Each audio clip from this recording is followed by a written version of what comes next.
Hello my lovely viewers, আশা করি সবাই খুব ভালো আছেন। আর আজকে আমি তৈরি করব হচ্ছে ফ্রাইড রাইস। ফ্রাইড রাইস বলতে হচ্ছে লেফট ওভার পোলাও যেটা, সেটা হচ্ছে অনেক সময় বাসায় আমাদের পোলাও থেকে যায়, অনেক বেশি রান্না করা হয়ে যায়। তো ওই পোলাওটাকে হচ্ছে ফেলে না দিয়ে আমরা এইভাবেও চাইলে রান্না করে খেতে পারি।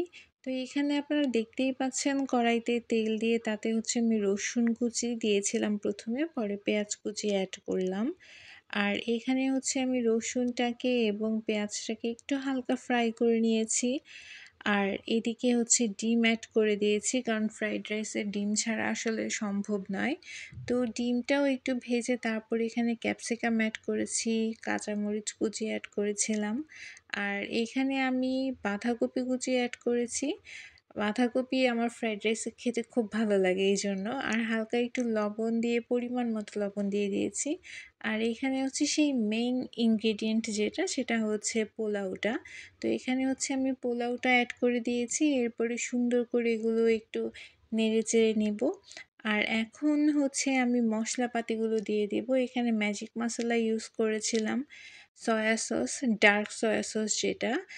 ওয়েস্টার সসটা বাসায় ছিল না, তাই স্কিপ করে গিয়েছি। ওয়েস্টার সসটা দিলেও খেতে অনেক ভালো লাগে। আর as you can see tomato ketchup দিয়ে দিয়েছি। আর একটু কাঁচামরিচ অ্যাড করে হচ্ছে এটাকে সুন্দর করে নেড়েচেড়ে মিক্সড করে নিব। আর এই তো এখানে হচ্ছে আমার ফ্রাইড রাইসটা রেডি হয়ে গিয়েছে। This is the final look. আশা করি আপনাদের কাছে দেখতে খুব ভালো লাগছে। আর দেখতে ভালো লাগছে তার থেকেও কথা হচ্ছে আসলে খেতেও খুব মজা হয়েছিল। তো পোলাও ফেলে না দিয়ে এইভাবে করে খেলেও সেটা হচ্ছে যে ওই পোলাওটাও খেতে খুব মজা লাগে। তো এই তো দেখতেই পাচ্ছেন আপনারা, এইখানে হচ্ছে আমরা প্লেটে নিয়েছিলাম।